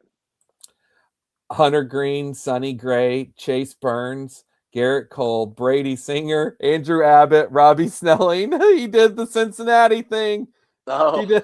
Other than Lodolo, you got him with Lodolo. Oh, that makes me feel really good. Bobby Witt, Vlad, Vinny P, Dansby, Connor Griffin, Salvador Perez, Akamoto, PCA, Ian Happ, O'Neill Cruz, Jack Kaggs, Dalton Varsho, Isaac Collins. You know what Jeremiah Duggar did with this draft, Brock? He said, screw you and you're not liking stacks. I will show you how to stack. I'm the anti-stack noob with no badge on here. So yeah, I get it. Probably on an island. Oh no, bro. Duggar, another great stacked roster. The Pittsburgh duo in with the Cubs. A very blue. You have a very blue stack with the Royals, the Blue Jays, and the Cubs. Your color palette is very similar here. And then you got the red with the pitching. So I see what you did. Red with pitching, blue with hitting. I see. It's a yin and yang. See, Duggar's always thinking it's 4D chess with Duggar. Let me tell you. You don't know what's going on up there. And then we know we've got the guy at the turn, T. Gross. And what was your name in the chat, buddy? I already forgot. I am sorry. Oh, and then Team 8. What do you think about Team 8? Let's go. Let's do that. And then spot 3, New Era. Okay. So I've got a few. Well, there are my number 6. Okay. So let's go back to number 3 real quick. What team is that? New Era. And Oh no, that's 4. So New Era in the comments, but 4 size cards.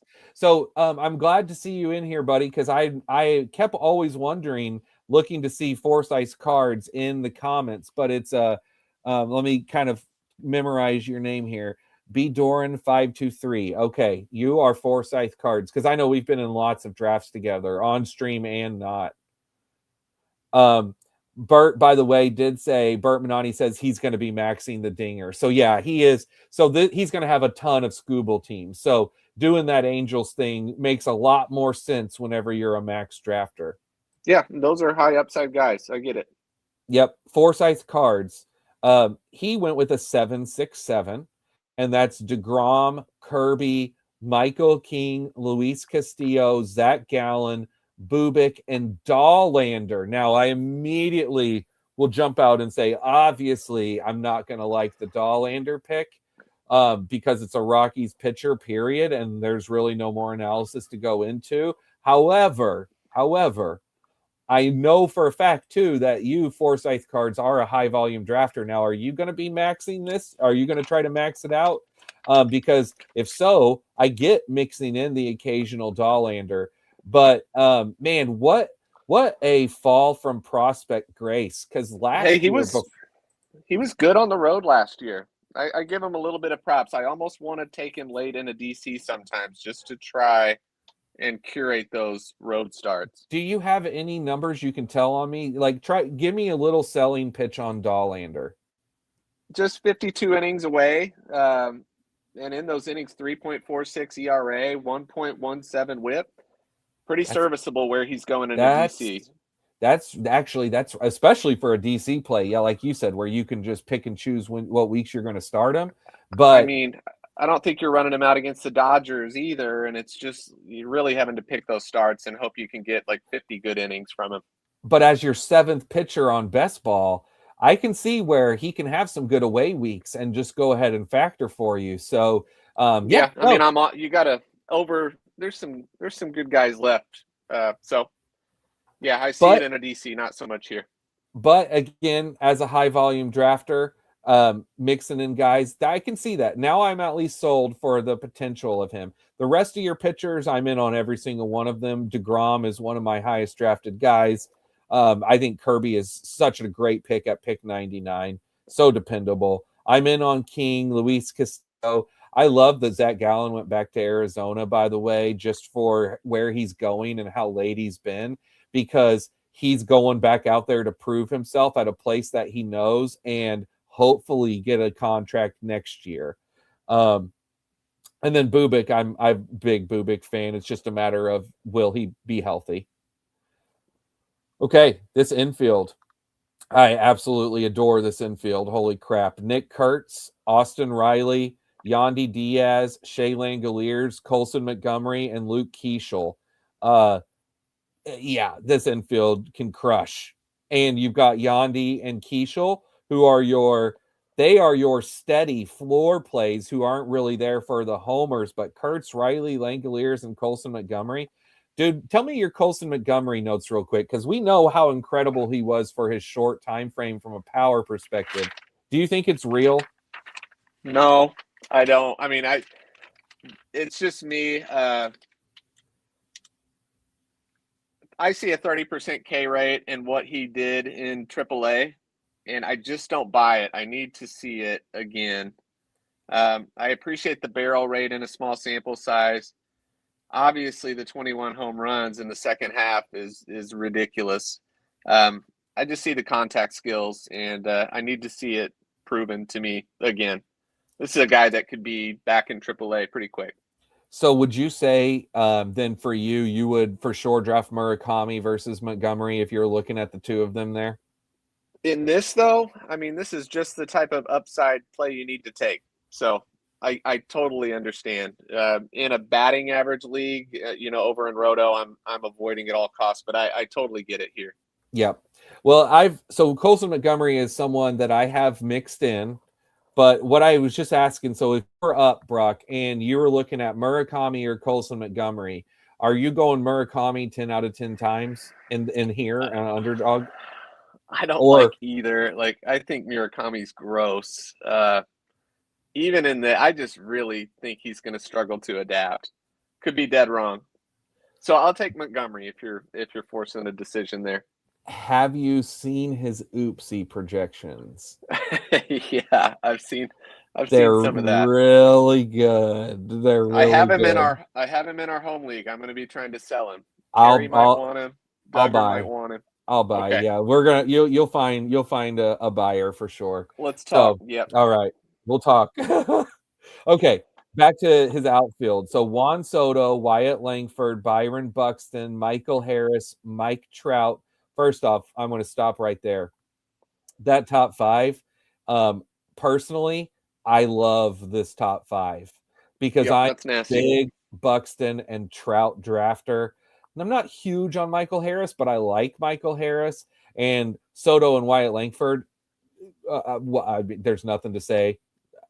Now, I see what he did too, because here's another example, Brock, of where an experienced drafter who likes to look at doing late stacks. So he had took Colson Montgomery at a 14 pick fall. Okay, so his ADP is 152. He got him at 166, Yep. and that was his infield 5. So he already had the 4 studs, and then late at 214 and 219, he adds an Andrew Benintendi and Austin Hayes, which I think is incredibly sneaky good when you have Buxton and Trout, because we all know what's Buxton and Trout's downfall. It's injuries. Duh, know this. But Benintendi and Austin Hayes should be in there to be able to balance out if you do have a few weeks of an IL, and hopefully it's only a few weeks of an IL stint for one of those guys. You can have the two people that I think are almost locks for everyday playing time with Benny and Hayes.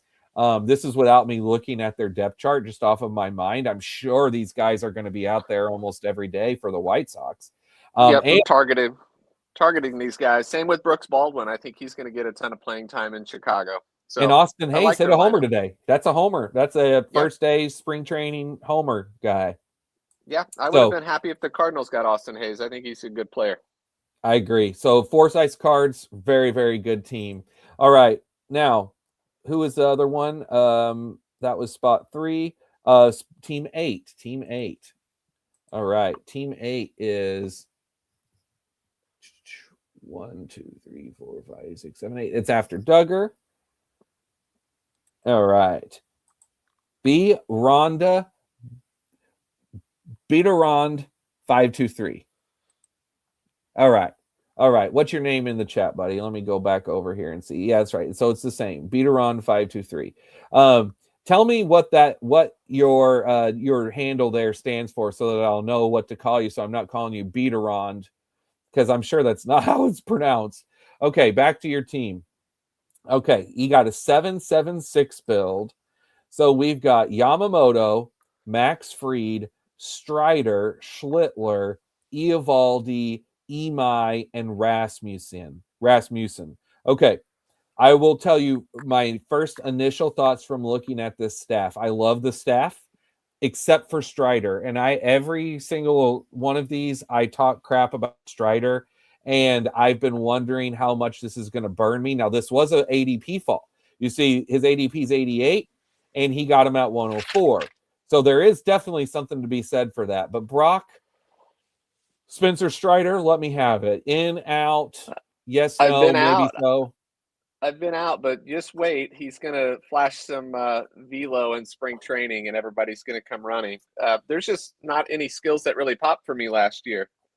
Normally, I can find a positive spin for him, but I'm just out. He's one of those guys I'm kind of fading at cost right now. I've been fading him this whole time because I thought he's been going way too high. At least with pick 104, that's a little bit more palatable. It's definitely, dude, he was going very consistently right next to Logan Gilbert for the longest time, and that was just That's ridiculous. insane. That Yeah, was and like over ridiculous. in DC, he was like going next to Framber. I'm taking Framber Yeah, all day. absolutely. So just the guys around him. And I here, want to see him do well. That'd be great.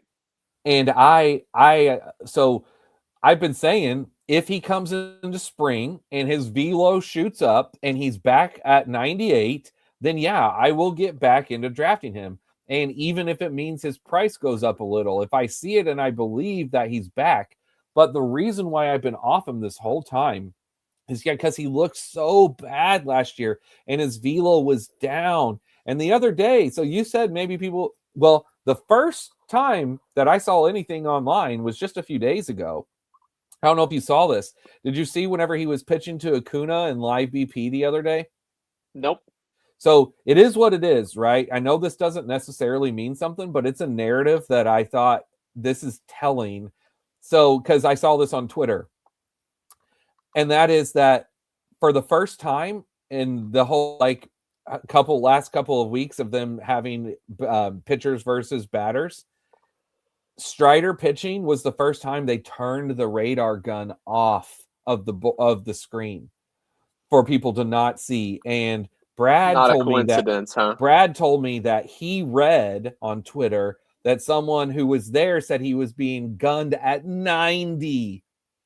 It's early, but yeah, that's wild. I know. It's early. It probably means nothing. He could be right back. I get it. But He's just been a whip killer. I do enough damage to whip early sometimes. I can't stomach Strider until I see some changes. So these are my Strider's thoughts. Brock, I'm glad to hear you with me. With that said, though, I love this pitching staff. I'm huge on Imai, and I saw really positive things about him today, which, I couldn't love more because I probably have way too much. Brock, I have 26% Tetsuya Imai in the dinger. Oh, man.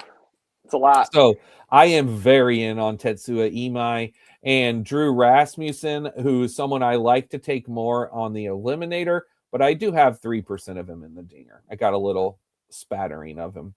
All right, now the hitting. Gunnar Henderson, Cal Raleigh, Corey Seager, Hunter Goodman, Brendan Donovan, Adley Rutschman, Jake Berger. I love the hitting, the infield. I love the infield hitting. I'm a big fan of this. At pick 224, I like the Adley, even though I don't do it a ton, but I do like the Adley bounce back. And then your outfield, Corbin Carroll, Soderstrom, Larry Butler, Trent Grisham, Sedane Rafaela, Jordan Beck. I'm not as big a fan of your outfield as I am the rest of your positions. The pitchers and infield, really, other than Strider, I don't have any notes for you because I think you did a great job. The outfield, this is just me. I'm not big on Grisham and Rafaela, and I hope that Carroll will be fine. But taking Carroll at pick 8, and then Soderstrom and Larry Butler. I think that I would feel a lot better if you had one more outfield mixed in before pick 65 and Larry was your 4th outfield. So let's see, like maybe where you took Yamamoto. So maybe if Max Fried led off your pitching staff and then you just had, one other guy mixed in, I think that's probably how I would have made this team better, but that's retrospect. And with that said, Grisham and Rafaela could be fine. They could be completely fine. I've just been off Rafaela on this. Again, I'll take Rafaela in NFBC, in Roto, in best ball points where he has second in outfield. But here, just not. Any thoughts on Sedane? I like him in Roto. I think he's okay where he was going. Same with Grisham. Like, it's just kind of a blah group of outfielders around that range, and I don't hate it. It is a blah I think group. that's a tough spot if those are your top 3. So I guess really, if not changing the one or more early, maybe not taking Rasmussen and adding a 7th outfielder at the end might have helped this build a little bit more. But overall, though, I really like what you did. I think you built a very solid team here. Very solid. So good job. And thanks for you guys for coming in the draft with us tonight. I try to always do these breakdowns. The more and more people we get, the longer these become, but I still love doing it. And then pick 12. Roast my team real quick too.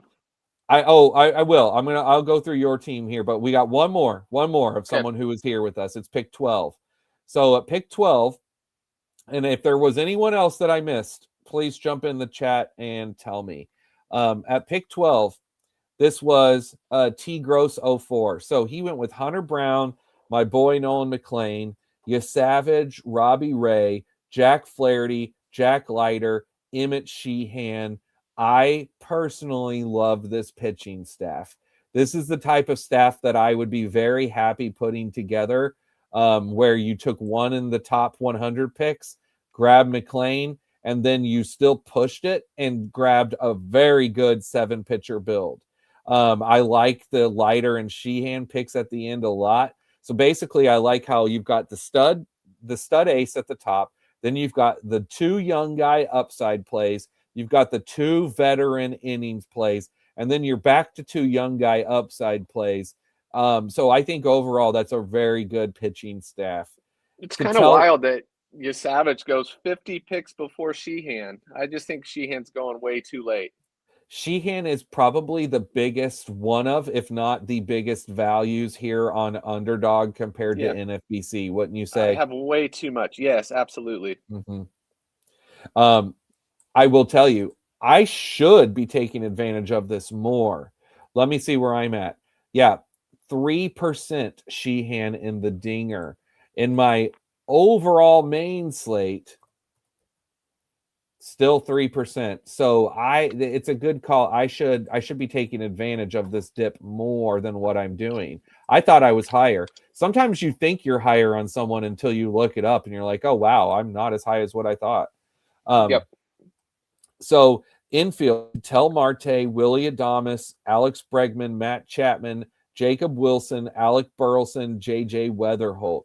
Outfield, Devers, Rooker, Austin Riley, Heliot Ramos, Harrison Bader, and Lars Nootbaar. This is a very good stack build. And as far as overall, I'm a fan. I am a very big fan. Now, we are kind of in the same thing. I was saying with outfield before, where I really, really like Devers, Rooker, Riley, Green, and you spent up big to get that.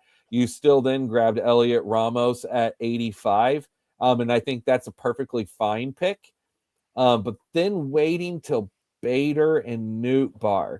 If I was doing that, I think I would have still wanted to, again, take that one more.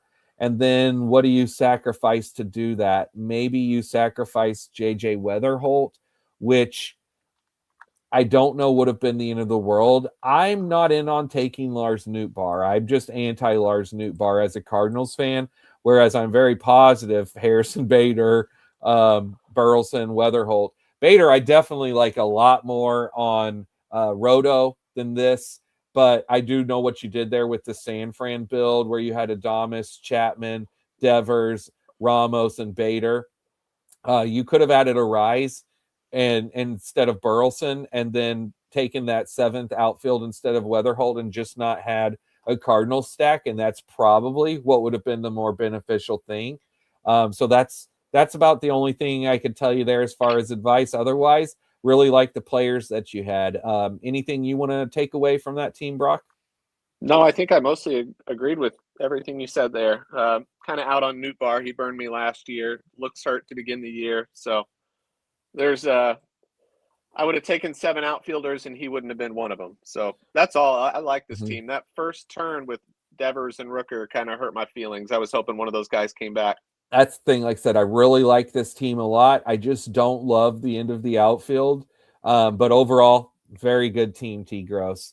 And then, Brock, let's check yours out. CHONGOBBNR. What the? What? How did? Where? Okay. What? How did this name? What is this name? How do you even pronounce it? It's CHONGOBBNR? Chongo, and it's just my Xbox gamer tag from, I don't know, 20 years ago. I see. CHONGOBBNR. Chongo No, B just Boner. no CHONGOBBNR. Got it.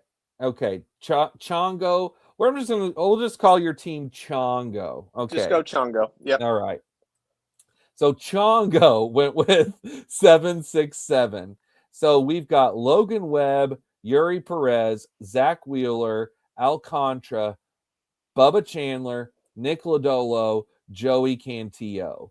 Well, Brock, you did exactly what I said during the draft with the Joey Cantillo pick.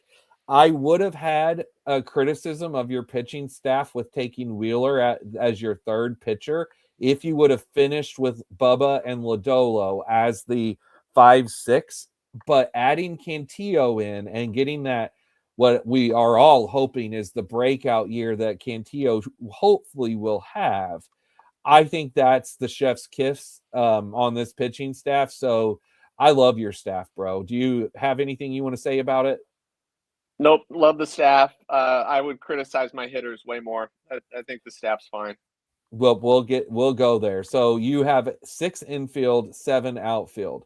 So your 6 infield: Jose Ramirez, Zach Neto, Bo Bichette, Sal Stewart, Ivan Herrera, Max Muncy. And your outfield: Churio, Seiya, Taylor Ward, Marcy, Carpenter, Dominguez, Crawford. Okay.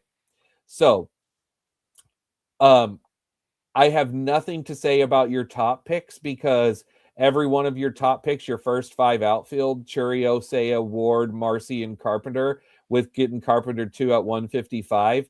I'm fully in on all of these picks, and I like the combo of your team where, like, Taylor Ward's the big power guy. Carpenter can be a big power week. Marcy is just a good overall hitter. And then Churio and Seiya, same thing. They're just good hitters. Your top of your infield, super solid because anytime you start off with Jose, you've basically got a stud score every week locked into your infield one, and you need to have 3 of them.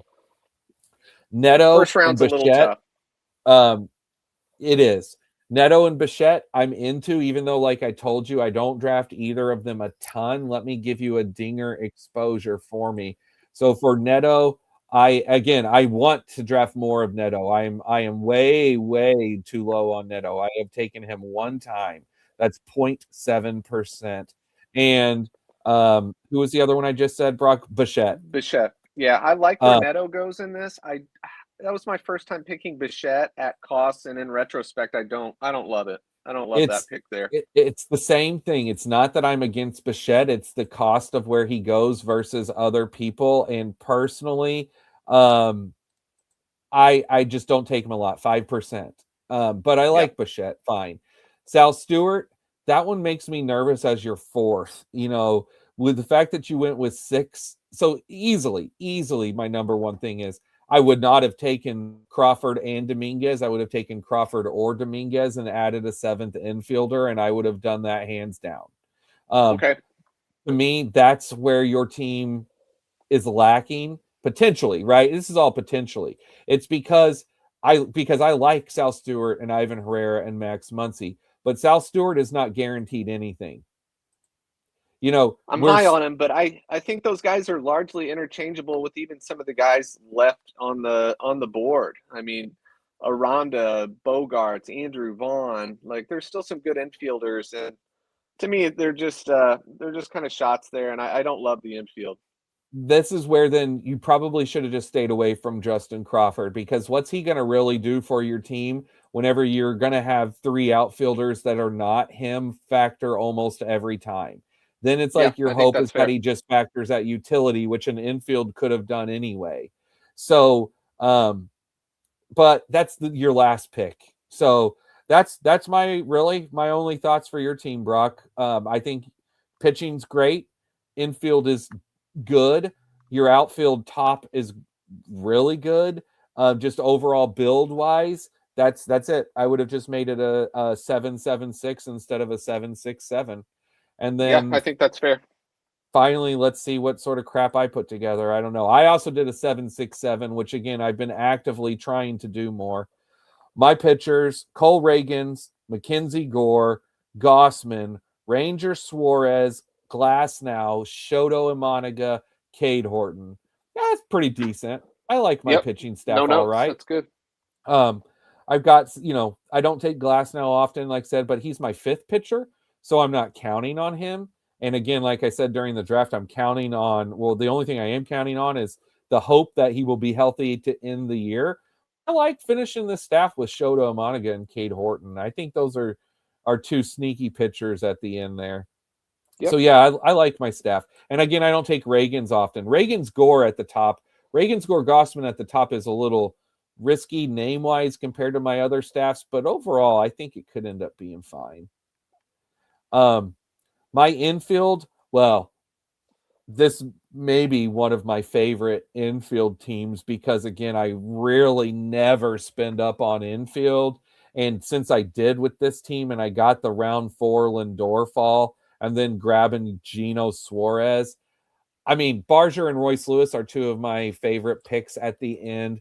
Barger for me is 13%, and Royce Lewis too high now, too high. Let me tell you, because I fully expect Royce Lewis to get hurt and burn me, Brock.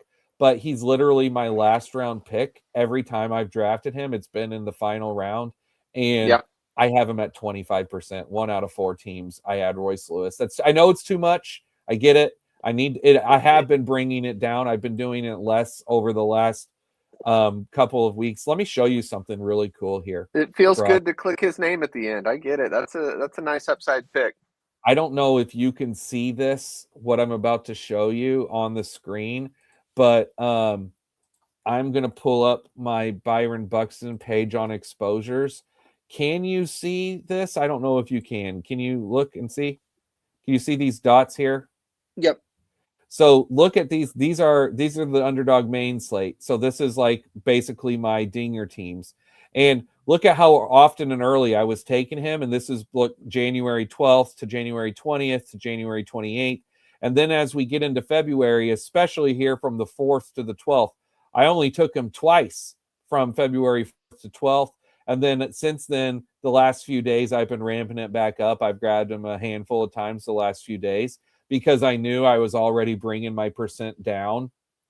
So, but anyway, yeah, that's my Royce Lewis. Sorry, no, my gosh, I was just showing you Byron Buxton. Oh my goodness, here's Royce Lewis. No, It's I was even looking to see if you were stacking those guys, but yeah, I see what you're doing there too.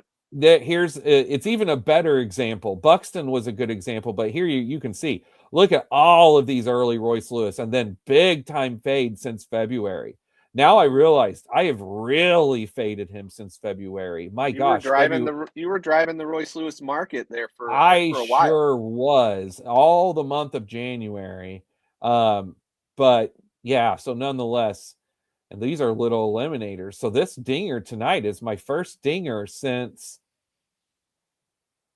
right here, January 31st. Wow. So tonight, February 20th, my first Royce Lewis dinger, and I still am at 25% Dang. overall. Yep. uh, I like him at cost this year, so I don't have a problem taking that shot. It's about in the range where you kind of start taking some. So and then my outfield: Tatis, Profar, Lou Bob, Jung Hoo Lee, Marcell Ozuna, Matt Wallner, and Jordan Walker. I mean, I'm very happy with this team of mine. I don't normally really like my teams that I do on the stream because I'm doing so much talking and drafting and I lose track. But honestly, I'm a big fan of this one. I could easily see my outfield not working. Don't get me wrong. I mean, Lou Bob, we know how easily that could break down. Jung Hoo Lee, he could separate his shoulder again. Ozuna could have fell off a cliff. Profar, he better not get popped again for Peds. Wallner and Jordan Walker could end up being the reason why I've not been taking them a lot and not having great return. But every single one of these picks could work out, and I like the way they look together. Like Profar and Jung Hoo Lee, like obviously getting the stud of Tatis, but Profar and Jung Hoo Lee give me, again, what I look at as a good, dependable weekly floor, while Ozuna and Lubob give me my upside ceiling, you know. And then Wallner and Jordan Walker are the wild cards. yep, So you had to go 7 there. I kind of like how you got back in it with Ozuna and Wallner. Yeah, it's fine. I don't love Profar as the number 2, like where he goes, but I get it. Top of that lineup should have plenty of opportunity just to provide a steady floor. yep. Well, I agree, bud. I agree. Well, that was super fun. That was super fun. I'm Yep. very glad you came on here and did this with me tonight, Brock. So we will 100% do this again. Yeah, man. I think that I've talked to you about one thing that if we do our DC that we co-own as a slow draft, Yep. do you probably haven't seen this, but have you seen any of the slow draft that my buddy TDK 90, have you seen any of his videos of his slow drafts that he's been posting? No, I don't think so. How does he do that So with the slow? basically what he just does is whenever his pick is up and he's around, he just jumps on at the times when he can and talks about his pick. And his last DC, the one that I did, I picked right next to him. We were in it together. So I jumped on and talked to a few of those picks out with him. And he's a great dude. You'd love him. And but anyway, I was thinking about maybe trying that if we do a slow. Maybe when we have the time and we're up, that we do just jump on and throw a quick pick up and talk about it on stream. Yeah, I love the idea. Just the execution would be interesting. I have told you, It would I be get you having to terrible draft reception a in my lot on, you're hospital. doing it So from your phone. I know. We would just yeah, have to see how that goes. But regardless, we're going to do another draft together. We'll do Underdog. We'll do some NFBC together before the end of the season for sure. yeah, I agree. But guys, everyone who was here tonight, especially the guys that were new to join in the chat, thank you all so much. For you, those of you still hanging around, thanks for sticking along this long to hear us talk about this draft and these teams. I'm going to go see if Bloomfield is still doing his auction and try to work my brain around doing this auction here on Thursday. So Yeah, good luck streaming that. and I I'll try to appreciate it. jump in and catch some of that. I appreciate it. And Brock, have fun tomorrow. You're going with my brother to Nashville to see who again? Who are you guys Billy seeing? Strings. Billy Strings. That's right. That's right. Little Bluegrass. Yep, should be good. Looking forward to it. Well, bud, you have fun. You have fun. And everyone at home, thank you all again. Baseball's here. Spring training games, they are officially back. And before we know it, 34 days, the season will be around the corner. But guys, until then, keep drafting. See you next time.